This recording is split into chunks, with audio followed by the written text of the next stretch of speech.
Screen पे problem है जिसमें कह रहा है कि 0.553 gram of boron hydrogen compound created a pressure of 0.658 atm in a bulb of 407 ml at 100 degree Celsius. Analysis shows it to be 85.7% boron. Calculate its molecular formula. अब देखिए problem को पढ़कर ये पता चला कि एक बल्ब है, उसमें हमारा बोरॉन और हाइड्रोजन का जो कंपाउंड है वो 0.553 ग्राम है उस बल्ब में।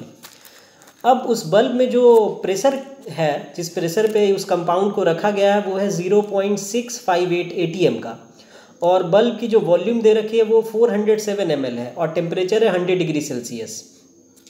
और कंपाउंड का एनालिसिस करने पे ये पता चल रहा है कि उस कंपाउंड में 85.7% बोरॉन है। तो हम लोगों को उस कंपाउंड का फॉर्मूला निकालना है। इतना तो क्लियर है कि इस कंपाउंड में बोरॉन और हाइड्रोजन दोनों हैं। तो सबसे पहले हम इस प्रॉब्लम को कैसे प्रोसीड करें, तो देखिए इस प्रॉब्लम में गिवन वेट कंपाउंड का हमें पता है, हमें कंपाउंड का गिवन वेट पता है 0.553। अगर हम कंपाउंड का मॉलिक्यूलर मास निकाल लें और उस मॉलिक्यूलर मास के बेसिस से हम ये पता कर सकते हैं कि फिर बोरॉन का कितना अमाउंट उसमें प्रेजेंट है, ये तो आसानी से निकल जाएगा। तो सबसे पहला काम हम लोग क्या कर रहे हैं कि हम लोग मॉलिक्यूलर मास कैलकुलेट करने चल रहे हैं। आप देख पा रहे होंगे स्क्रीन पर कि हमें प्रेशर नोन था, देखिए आप प्रेशर नोन था, वॉल्यूम लीटर में कन्वर्ट कर लिया क्योंकि ml में दे रखा था, टेम्परेचर को केल्विन में कन्वर्ट कर लिया, गिवन वेट था। PV is equal to nRT होता है, नंबर ऑफ मोल्स को given weight by molecular weight के टर्म में रख दिया गया, आप देख पा रहे होंगे स्क्रीन पर।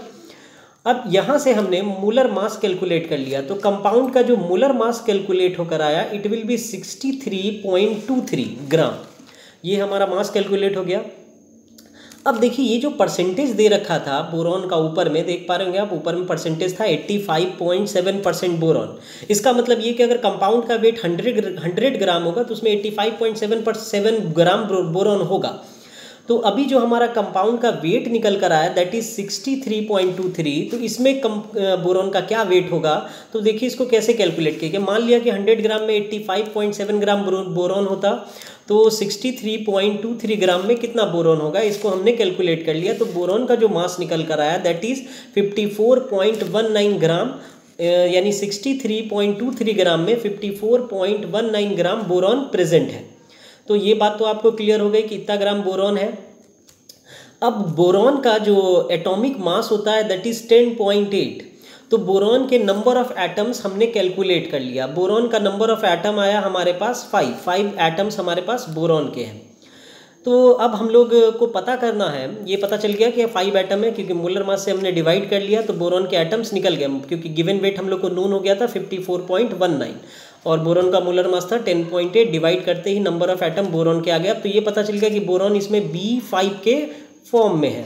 अब हाइड्रोजन का हमें पता करना है, तो हाइड्रोजन का हमने X मान लिया, लेट HX।